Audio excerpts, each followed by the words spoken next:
Morning, DP. Today is the 21st of March, and I'm Olivia Deveni. I'm Sarah Rasmussen. Today on DP News, mock trial going to nationals, Write-a-thon, local color submissions, and more. DP News starts now.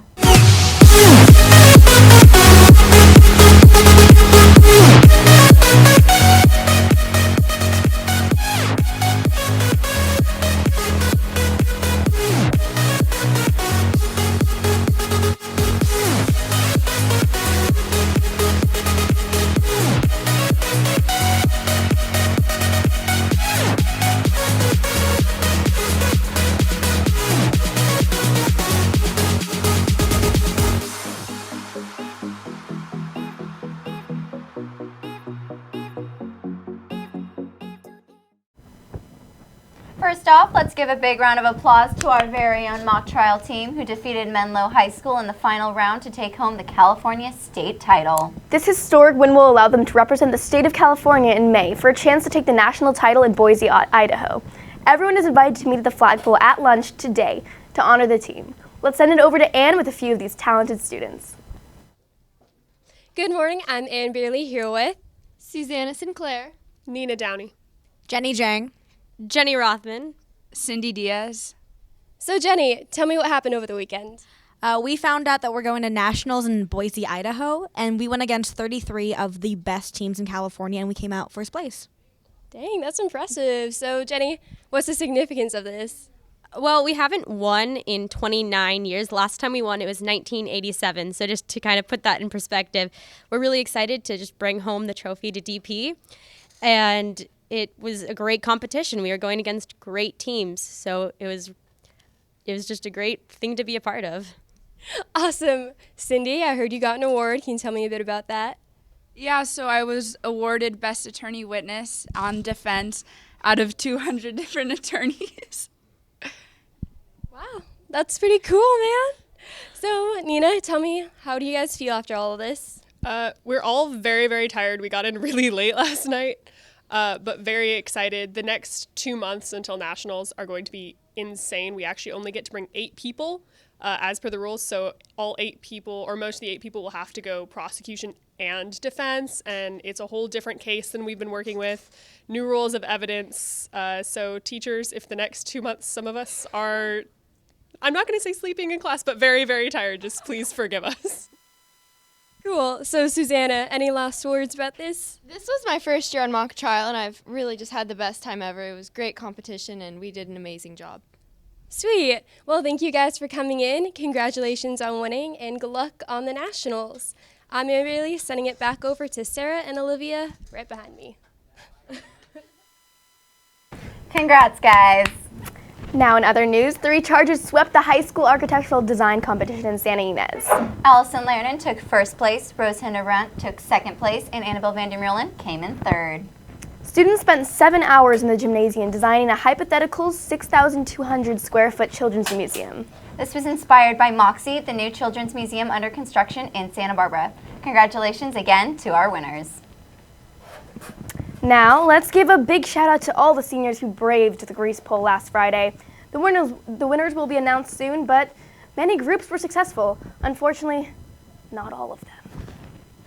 Speaking of lunchtime activities, the Together to Empower Club and Bead for Life are hosting a fundraiser this Wednesday at lunch near the Greek. They will be selling handmade bead bracelets, necklaces, and more. The prices range from $6 to $15, and all funds made will be going towards women living in extreme poverty in Africa. In other news, the first annual DP Write-a-thon will take place on Wednesday, April 6th from 3 to 4:45 in the DP Library. Participants have a chance to win prizes and be published in the local Color Student Art magazine. To sign up, Google Writing Center, click on the Write-a-thon link, and fill out the form under Participate. If you're interested in or are planning to attend SBCC, visits will be held March 25th, April 29th, and May 20th from 8:45 a.m. to 11:45 p.m. inside the Career Center. The Santa Barbara Enrollment Services will help guide students through the entire enrollment process. Please bring a pass signed by your teacher to verify your attendance.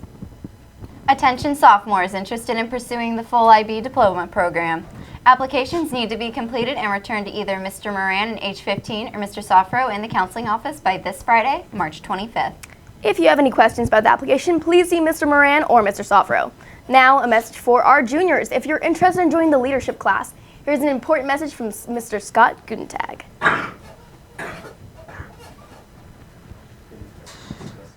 Good morning, DP. This is Scotty G reporting on next year's Leadership 2016-2017.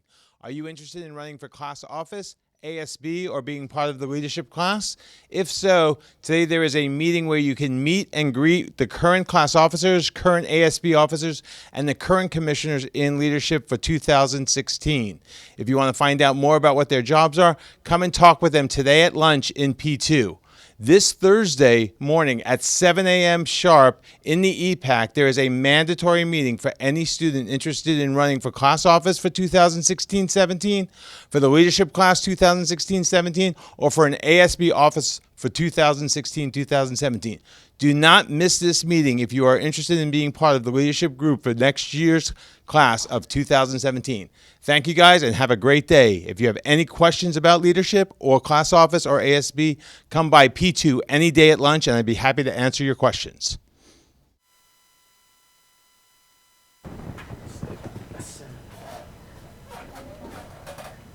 Thanks, Scott. If you are still deciding on what electives to take for next year, here are 2 more awesome classes to consider.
An awesome class, Chargers. Make sure to consider it. That's all your campus news. Have a marvelous Monday. Olivia and Sarah, signing out. Let's throw it over to Peter and Jeffrey with the sports report.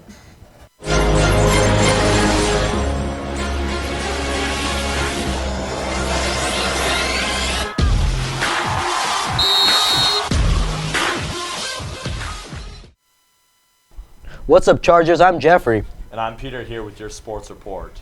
Boys volleyball held their 41st annual Dos Pueblos Invitational at UCSB over the weekend. They took second place in their pool and drew the 7th seed in the playoffs and played Newbury Park High School. Coach Hugg summed up their match by saying, We blocked excellently but came up a bit short, dropping set 1 25-22. He went on to say, set 2 started out competitively, but unfortunately we ran out of gas versus the well-balanced attack of Newbury Park, losing the set 25-17. Eli Wopat led the team with 47 kills on the day, with Adam Shields and Elliot Brainerd with 17 and 19 kills each. The team is now 3-2 in season and 2-0 overall in league in the year so far. Volleyball plays their 3rd league match tomorrow against rival SB in our gym. Baseball played against Santa Barbara in their first game of Channel League on Friday. They won 6-2 with stellar pitching from Darby Naughton, pitching a complete game of 7 innings and only allowing 2 runs. The team faced Kevin Gowdy, pitcher of SB, who has a full scholarship to UCLA and is being considered as a high draft pick for this year's upcoming Major League Baseball draft. This was no problem for them, though, as the team jumped on him early for 2 runs with a double to left center from Josh Feldhaus and a double off the right field wall from this guy right here, Peter Apple. SB tied the game at 2, but our team was not fazed. In the 6th inning, Quinn Peacock singled, and then Dustin Demeter crushed a double, and Coulter Nisbet singled them home. Josh Feldhaus then came up and doubled him at home. And this guy right here, Peter Apple, knocked him in with a single to center field. Baseball is now 6-3 overall and 1-0 in league, and they play Bueno away tomorrow at 3:15. Girls softball had a great weekend, winning the Manlet Consolation title. In the championship game, our girls fought hard from a 3-0 deficit in the 5th inning against Alemany High School. Sienna Wagner led off with a hit and scored after hits by Cassie Hagel and Gabby Gandal, and Janet Salas ripped a 2-run double to tie the game. The game stayed tied into extra innings, and the girls had the bases loaded in the bottom of the 8th inning when Nova Sinskil stepped to the plate. Nova Sinskil then blasted a game-winning grand slam home run to win the entire tournament. Also, shout out to Ali Milan with 3 hits, including a double to help her team win.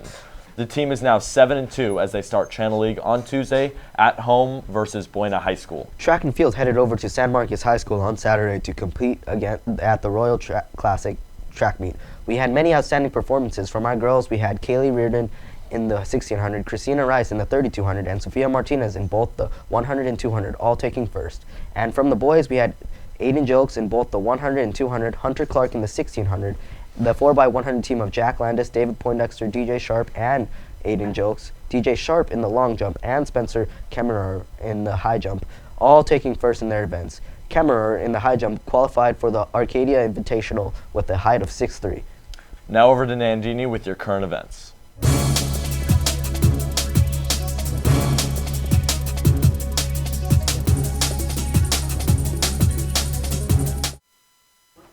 Hey DP, I'm Nandina Braganza, your current events reporter. Apple versus the FBI. This Tuesday, Apple and the FBI will have their hearing in a federal court in Riverside, California over whether Apple should write software to help the FBI access a locked iPhone. Law enforcement wants Apple to help break into an iPhone used by a gunman in the San Bernardino terrorist attack.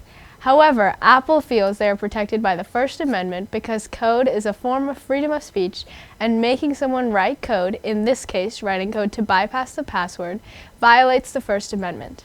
The FBI says it only wants Apple to break into this one iPhone, but Apple is afraid that once it creates the software to get around the password, other spy agencies and/or law enforcement would be able to use it at will, creating an issue of privacy for all iPhone users. Thank you for listening. That's all for your current events report.